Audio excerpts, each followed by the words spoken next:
Iya, sudah terlihat ya modulnya. Modul kartografi acara 7 digitasi on screen dengan tujuan tadi yang sudah saya sampaikan, kemudian alat dan bahannya sama seperti kemarin. Nah, data yang kita gunakan atau bahan yang kita gunakan ini adalah hasil dari produk kalian pekan lalu, yaitu ini, Archive NIM. Nah, pekan lalu itu kalian menghasilkan format data TIFF atau ekstensinya TIFF dan kalian sudah simpan di device-nya masing-masing. Jadi pada pekan lalu saya tidak mensyaratkan kalian untuk mengunggah file ini. Karena apa? Karena filenya cukup besar ya, bisa ratusan mega kalau tidak salah. Nanti kalian cek hasil TV ini lumayan besar. Nah, sehingga nanti itu ada menjadi data dasar atau bahan dasar untuk melakukan praktikum acara ke-7 ini ya. Digitasi on screen batas administrasi kota.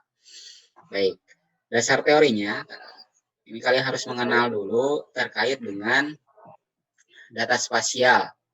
Ya, data spasial ini merupakan ya, salah satu komponen dalam GIS atau Sistem Informasi Geografis SIG yang memiliki ciri berorientasi geografis dengan sistem koordinat tertentu sebagai dasar referensinya.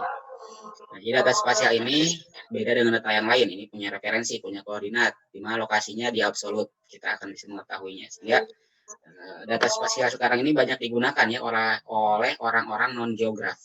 Di luar bidang ilmu geografi, geodesi, ini banyak sekali yang membutuhkan. Terakhir saya membantu pekerjaan kerabat ya, dan kerabat di ekonomi. Di ekonomi beliau meminta bantuan untuk memetakan persebaran hotel dan restoran di kota Tasikmalaya.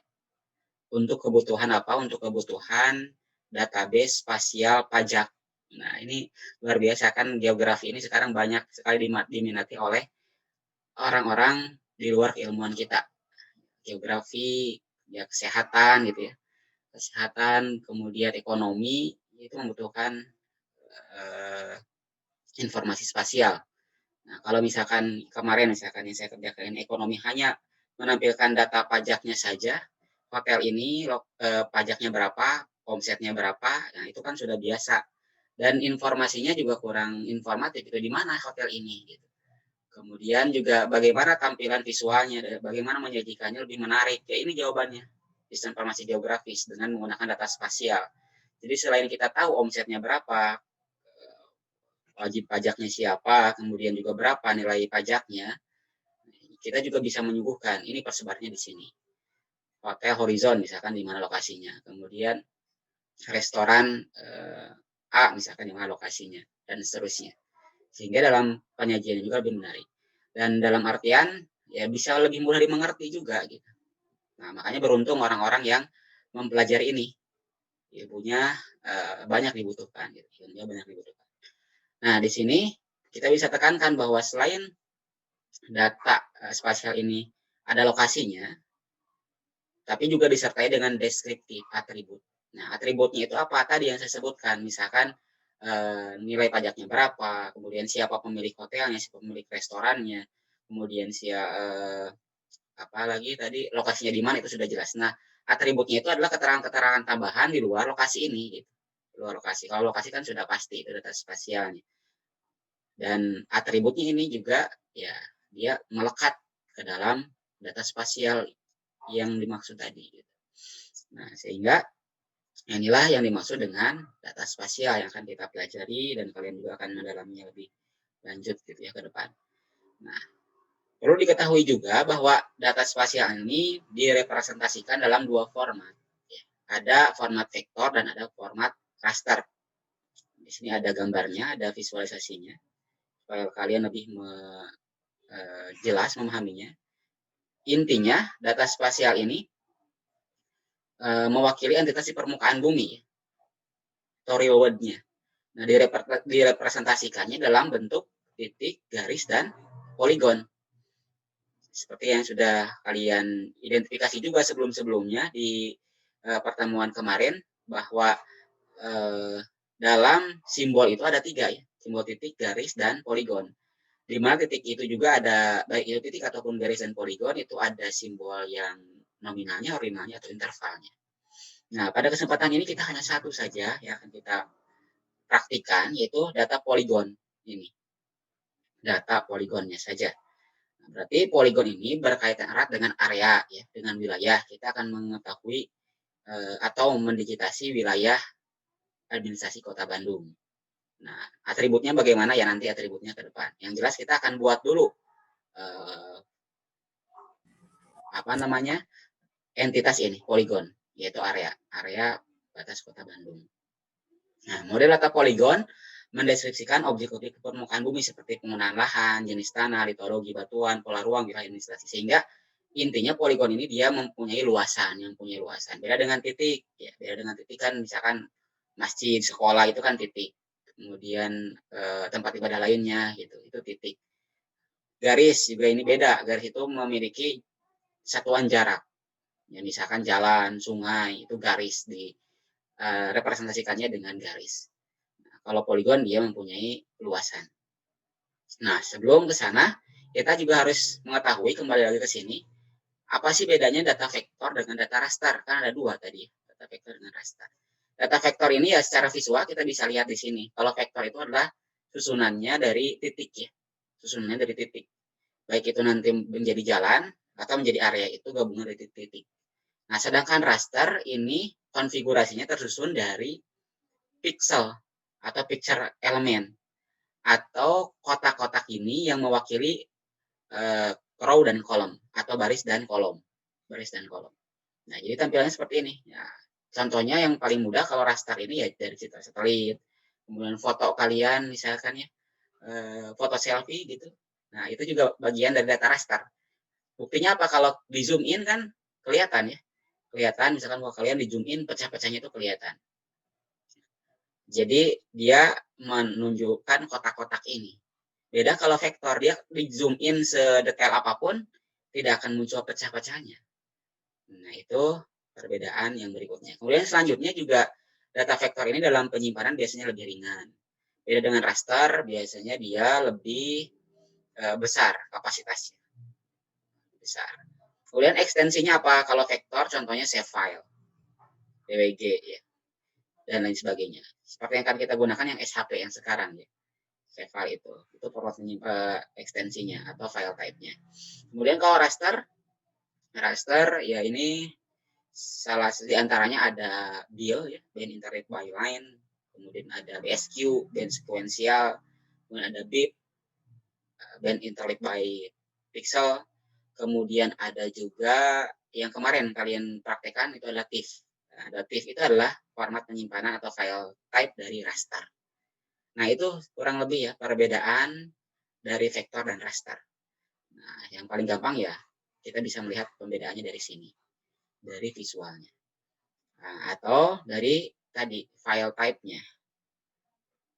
Itu ekstensinya apa? TIFF, itu pasti raster. JPG itu pasti raster.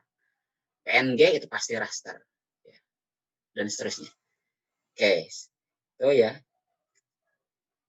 Sekarang kita akan masuk ke tahapan kegiatannya. Tahapan kegiatannya kita akan mulai dari bagaimana mengolah data, menyimpan data, memanagenya di tempat yang mudah kita panggil kembali. Ya, kita bisa jalankan dulu di sini Windows Explorer-nya mau disimpan di mana.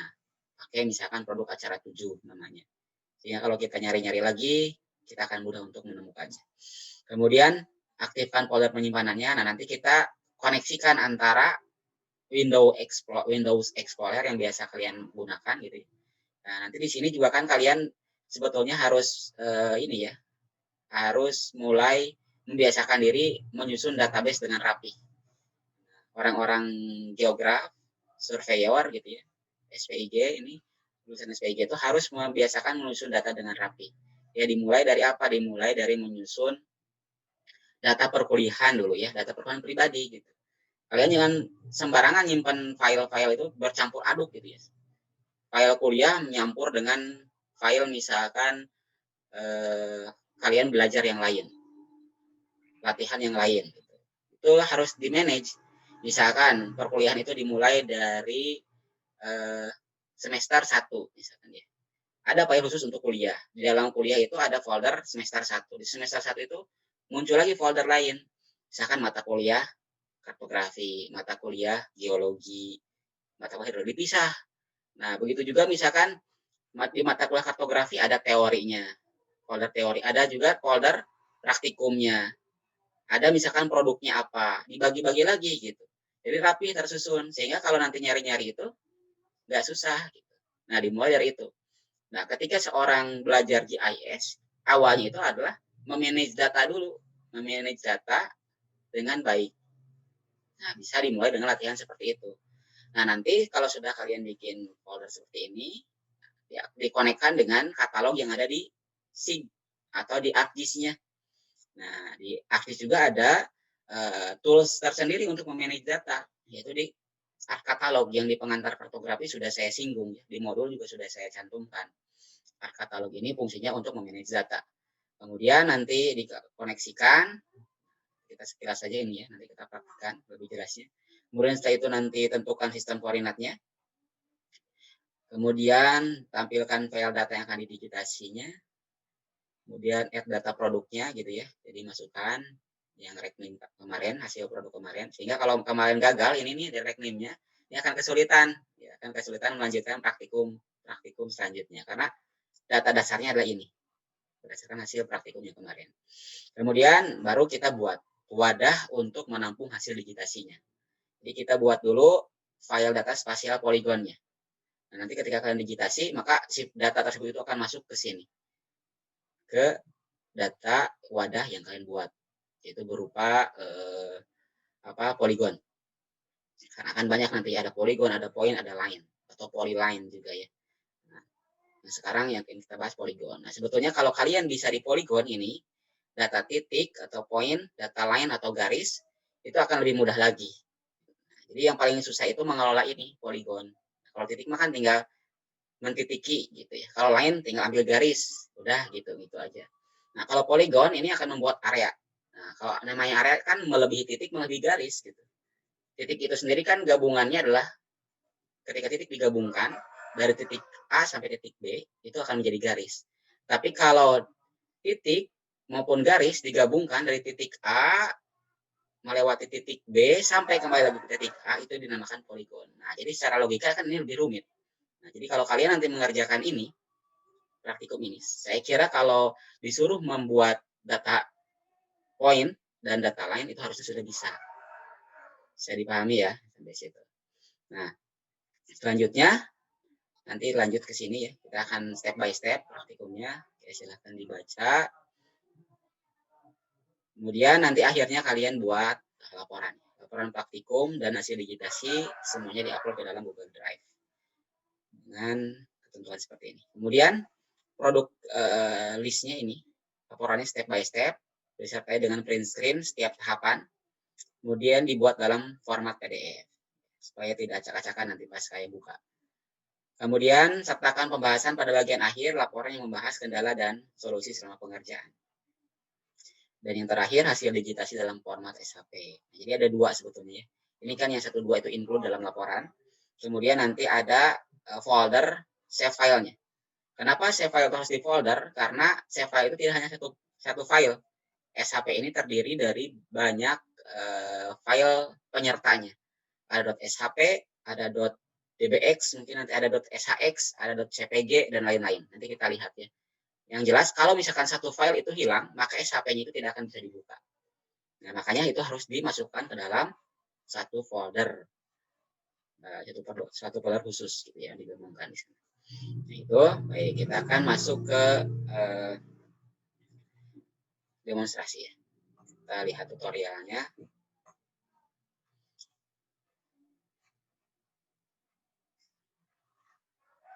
Kita harus buka dulu ArcGIS-nya. Nah, ini ya. ArcGIS-nya kita sudah dibuka, kemudian lanjut ke layer.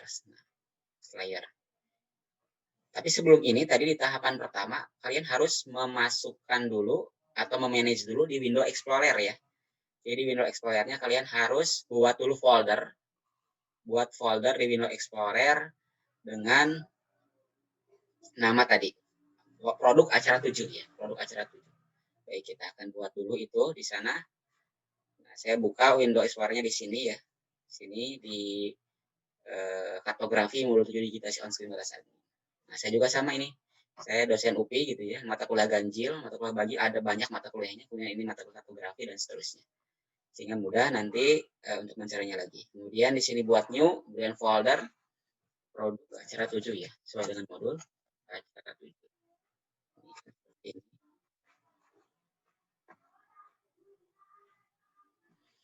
Nah, ini sudah siap, baru kita masuk lagi ke artisnya.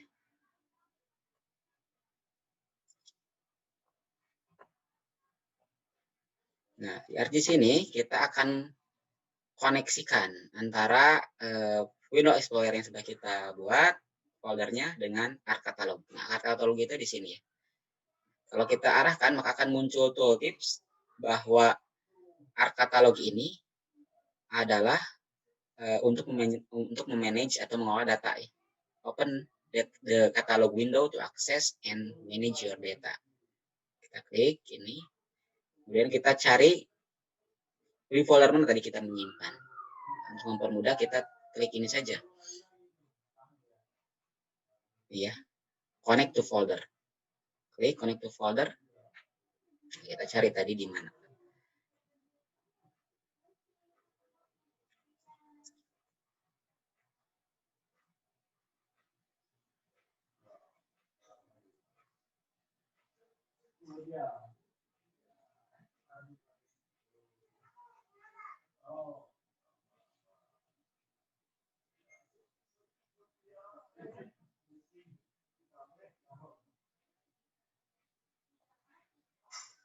Ini ya.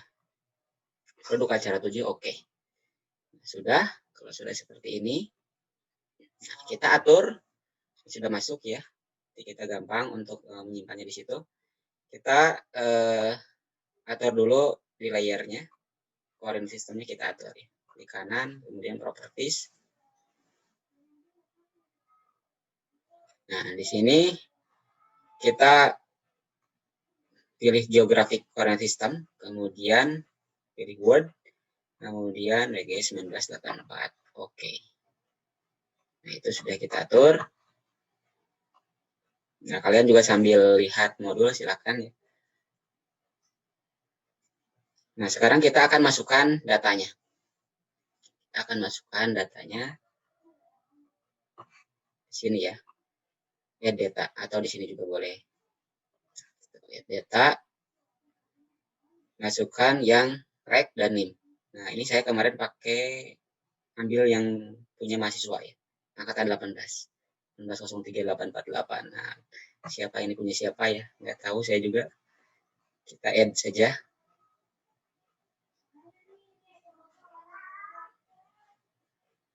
Nah, ini sudah muncul. Sudah muncul. Kalau nggak di tengah ya kita bisa full extend biar tampil di tengah-tengah. Sini ya. Nah, kalau sudah seperti ini, kita lanjutkan dengan membuat data spasial poligon. Ya, data spasial poligon ini caranya dengan mengaktifkan snapping. Nah, ini snappingnya. Nah, kalau misalkan belum ada snappingnya, nah, jangan khawatir. Kalian cari saja di sini. Klik kanan. Kemudian, seperti kemarin nyari georeferencing. Kita cari snapping sekarang. Nah, ini. Tinggal dicentang. Muncullah snapping. Kemudian, use snapping harus di checklist. Nah, berarti ini sudah aktif. Snapping sudah aktif. Kalau sudah demikian, kita akan membuat save filenya sekarang. Nah, caranya membuat save file itu kita langsung saja pada folder yang sudah tadi kita buat. Nah, di sini ya, di katalog sini. Tadi filenya di mana? Nah, di sini ya. Bentar. Saya harus konekkan lagi berarti tempat menyimpannya.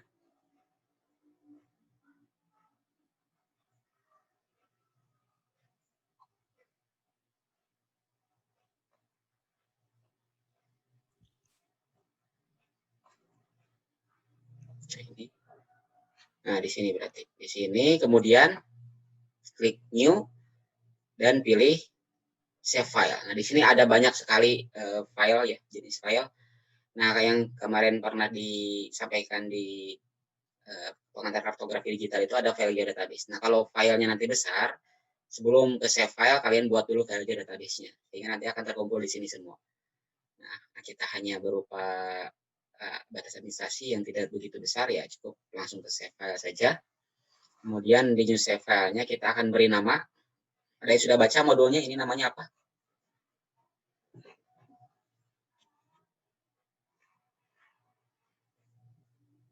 Belum pada baca ya? Pada baca. Oke, saya coba lihat. Ini tuh namanya batas admin kota. Disamakan dengan modul ya. Batas admin kota. Oke. Feature type-nya. Nah, ini yang menentukan atau membedakan antara titik, polyline, polygon, multi-point, dan multi-page. Nah, yang akan kita gunakan kan polygon. Berarti pilihnya polygon. Kemudian spasial reference-nya kita atur sistem koordinatnya di sini diedit. Kemudian samakan dengan tadi di layers ya koordinatnya, geografi koordinat sistem, kemudian pilih word, kemudian pilih x84. Oke, dan oke lagi. Nah, ini sudah langsung muncul dia ke layers ya. Langsung muncul save filenya ke layer.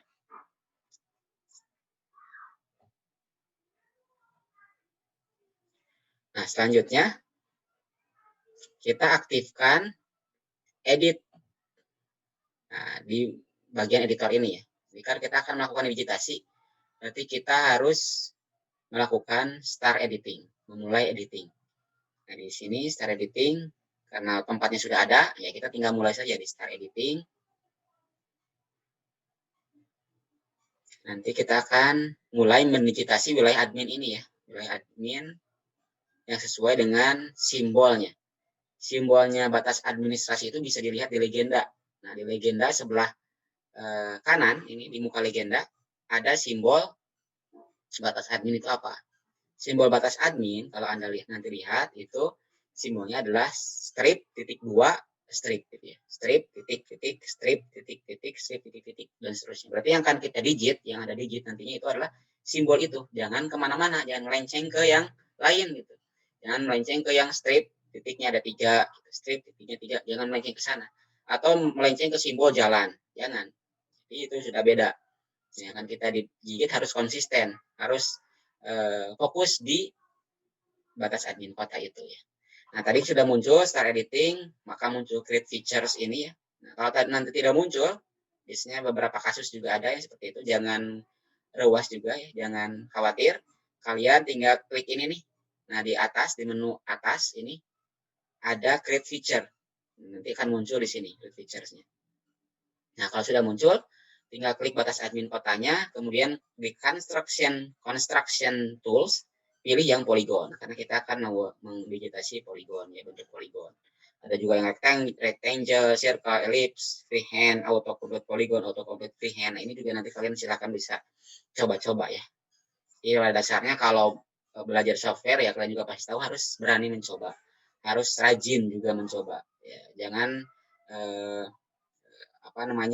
jangan sayang waktu gitu ya, sayang waktu mendingan main game aja gitu ya, mendingan nonton film aja daripada ngulik-ngulik ini. Nah, jangan seperti itu, justru yang sayang waktu itu dipakai yang kayak tadi, mendingan habis waktunya ini, karena kalian sudah masuk di SPJ ya harus mempunyai nilai lebih. Kelebihan kalian itu membuat peta. Kalau hanya mengandalkan tutorial seperti ini ya segitu-gitu aja, akan standar sama dengan teman-teman yang lain. Jadi kelebihan kalian itu akan kalian dapat dari ngulik ya, dari ngulik ini. Batas admin kota, pilih polygon. Nah, kalau sudah, ya sudah, kita sudah siap untuk melakukan digitasi. Nah, baik. Yang harus diperhatikan dalam digitasi, hal penting yang harus diperhatikan dalam digitasi adalah kalian harus memperhatikan ini nih, skala. Nah, seperti kemarin, skala ini harus menjadi patokan kalian mendigitasi sesuai standar dengan peta sumbernya. Peta sumbernya kan 125.000, berarti digitasi juga di skala segitu. Jangan sampai kalian tidak sebanding gitu. Jadi informasinya juga akan melenceng nanti. Bayangkan saja kalau kalian digitasi ini, di skala segini 150.000, pasti ini akan berbeda nanti hasilnya dengan peta yang aslinya. Karena tidak detail kan, Anda melihatnya tidak detail. Oke, kita zoom in berarti sampai dengan skala 25.000. Nah, kalian bisa menggeser-gesernya dengan kursor ini, ke atas ke bawah atau ke samping dengan, mohon maaf, bukan dengan kursor, tapi dengan keyboard. Nah, arah yang ada pada keyboard ya. Arah yang pada keyboard. Kalau pakai kursor, ini untuk scroll pada kursor itu untuk zoom in zoom out. Kemudian untuk menggeser-geser kursor pakai drag itu tidak bisa ya, karena sekarang kalian posisinya kursornya itu sudah berbentuk plus, tanda plus ya, tanda plus ini nih yang saya gerak-gerakan, ini sudah menyatakan bahwa Anda sudah siap melakukan digitasi. Nah, kalaupun mau menggunakan kursor, berarti harus dirubah dulu si tanda plusnya ini ke pen ini nih, ke pen yang tanda tangan. Nah, baru bisa digeser-geser.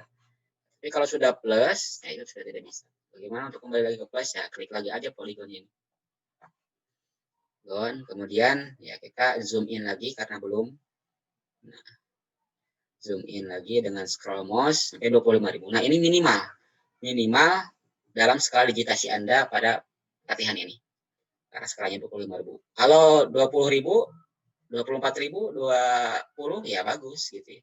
Berarti ini minimal itu jangan sampai kurang dari ini. Nah, jangan sampai kurang dari ini. Nah, kalau kurang dari ini ya informasinya Anda tidak akan seimbang atau sebanding dengan datanya, informasinya. Nanti skalanya 25.000 tapi informasi yang Anda hasilkan kurang dari 25.000. Nah, jadi harus pas seperti ini. Jadi ibaratnya kalau 25.000 itu bisa memetakan gang gitu ya. Kalau Anda misalkan 20.000, 40.000 misalkan, ini gang itu tidak akan bisa terlihat, tidak akan bisa terpetakan. Ya, semakin detail ya informasinya juga akan semakin detail lagi. Skalanya semakin detail, informasinya semakin banyak. Baik, kita akan mulai. Caranya ya tinggal menggunakan mouse klik kiri gitu ya. Klik kiri, klik terus sampai dengan sebentar, ini bisa kembali itu di Ctrl Z. Jadi harus sama betul itu atau garisnya itu sesuai dengan data mentahnya. Nah, jadi proses digitasi ini adalah proses mengkonversi sebetulnya. Konversi dari format data raster ke dalam format data vektor. Nah, salah satunya itu. Yang kedua juga ya jelas ini merubah data analog menjadi data digital. Karena namanya juga digitasi ya. Seperti itu ya. Kenapa yang disebut dengan data raster? Ya kita coba saja data mentahan kalian itu awalnya raster. Kita zoom saja lihat. Ini kelihatan pecah-pecahnya. Pixel-pixelnya ini kelihatan. Nah, kan seperti itu. Berarti ini data raster. Nah, berbeda kalau nanti kita buat data save file ini. Save file yang akan kita lakukan digitasi itu nanti akan menghasilkan data save file. Pasti ketika di zoom in, tidak akan muncul pecah-pecahnya itu. Oke ya, kita lanjut. Nah, ini kalau dari 6.000 ini lebih bagus ya. Kita akan kelihatan, lihat tuh kalau misalkan di skala 6.000 itu tidak pas kan?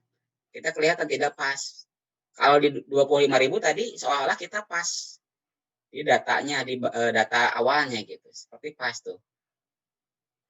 Nah, tapi kalau kita zoom lagi sebetulnya ya melenceng ternyata. Nah, melenceng.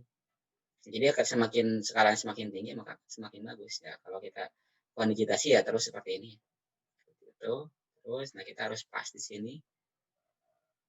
Nah, memang apa resikonya ya kalau semakin detail maka akan semakin lama juga selesainya sebetulnya ya. Karena kan sedikit-sedikit pergerakannya, tapi akan tepat hasilnya, akurasinya akan tinggi. Nah, kalau kembali lagi ya di Ctrl Z, ini bisa langsung ke sini, gitu ya. Dan kita geser lagi. Nah, ini bisa langsung ke sini juga. Dan ini ke sini, ke sini, terus klik-klik gitu ya. Sampai dengan akhirnya nanti kembali lagi di sini nih. Oke, saya percepat saja ya. Kita langsung saja misalkan jadi area segini nih. Nah, klik 2 kali untuk selesai. Nah, ini sudah menjadi data vektor. Nah, kita buktikan saja, kita zoom in. Nah, tidak ada pecah-pecahannya. Tidak ada picture-nya. Picture elemennya atau pixelnya tidak terlihat. Nah, seperti itu. Jadi, kalau sudah selesai, kalian tinggal akhiri saja. Ini sudah jadi. Kita akhiri. Stop editing. Lalu save. Do you want to save your edit? Yes. Nah, nanti akan masuk ke folder yang tadi. Yang sudah kalian buat, yaitu nama foldernya tadi produk acara 7 ya. Produk acara 7. Nah, seperti itu. praktikumnya sederhana, tapi akan membutuhkan kesabaran. Karena lihat, yang saya barusan buat hanya segini. Dan sedangkan yang akan kalian buat adalah satu kota Bandung. Meskipun ya ini sebetulnya dibilang nggak banyak juga. Kebanyakan saya barusan sebentar juga ya buat ini. Apalagi nanti ke depan proyek-proyek itu atau pekerjaan itu ya mendigitnya ini nih, mendigitnya penggunaan lahan gitu ya. Kemudian ya ini jalannya, digit dan seterusnya. Yang jelas saya terus bersabar saja karena ini juga bagi kalian adalah awal ya, awal. Untuk awalan saya kira cukup untuk membuat digitasi administ kota. Nah, tipsnya adalah ketika kalian membuat batas administ kota ini, usahakan satu kalian kerja, sekali duduk, menghadap laptop, mengerjakan ini, harus sampai selesai. Dari titik ini, A, katakanlah ini titik A, terus digit, nanti kembali lagi ke A.